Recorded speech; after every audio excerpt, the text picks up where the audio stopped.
সাদাকাতুল ফিতর আদায় করলে লাভ কি? খুব খেয়াল করে শুনবেন, এদিকে তাকান।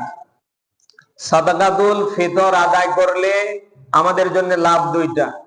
এক নম্বরে, দীর্ঘ একটা মাস সিয়াম সাধনা করতে গিয়ে, রোজা রাখতে গিয়ে রোজার যত ত্রুটি হয়েছে, সাদাকাতুল ফিতর আদায়ের মধ্য দিয়ে এই ত্রুটিগুলি আল্লাহ দূর করে দেবে।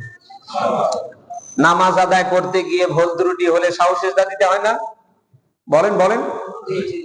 রমাদানের দীর্ঘ একটা মাস রোজা রাখতে গিয়ে যত ভুল ত্রুটি হয়েছে, সাদাকাতুল ফিতরের মধ্য দিয়ে, আদায়ের মধ্য দিয়ে এর যত ত্রুটি আছে সব দূর হয়ে যাবে।